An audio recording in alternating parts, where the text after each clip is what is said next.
Di video ini kita akan membahas tentang rangkaian arus arah. Yang pertama kita pelajari adalah arus listrik ya. Arus listrik terjadi dikarenakan pergerakan elektron yang melewati suatu penghantar.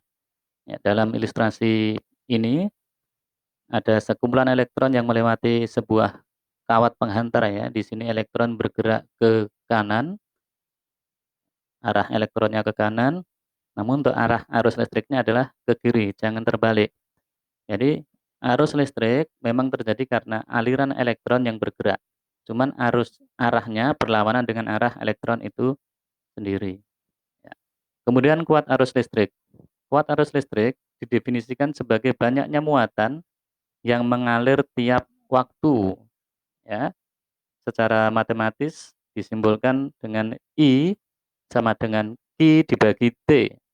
Ya. I sendiri adalah kuat arus, Q adalah muatan listrik, dan T adalah lamanya mengalir.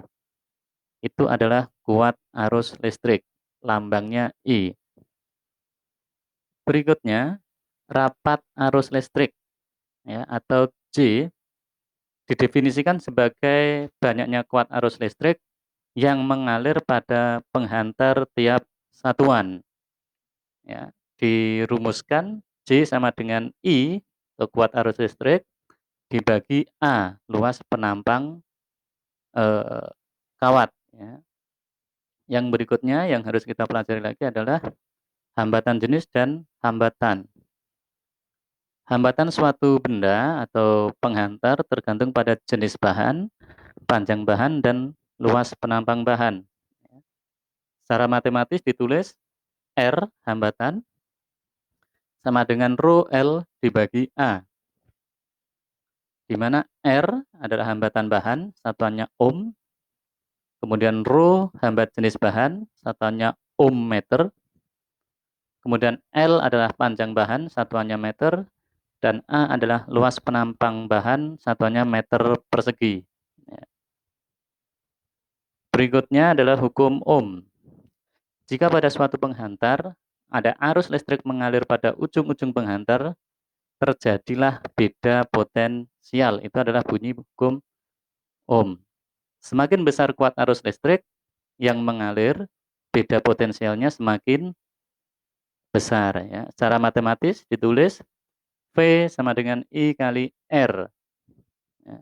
Dengan R adalah hambatan bahan, satuannya ohm, kemudian I adalah kuat arus listrik dengan satuan ampere.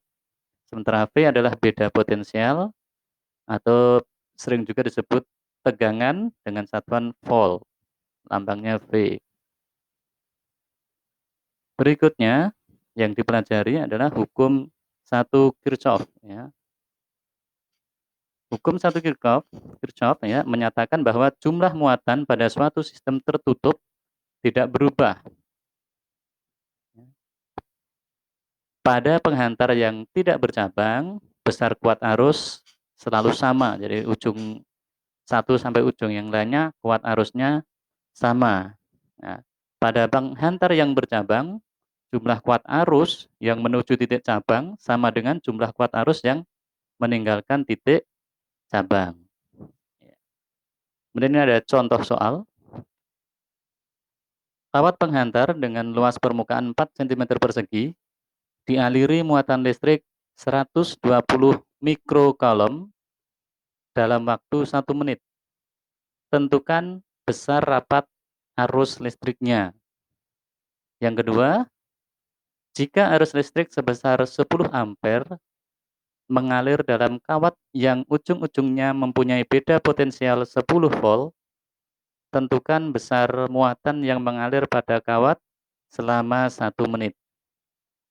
Untuk pembahasan soal, silahkan klik next untuk melihat video berikutnya.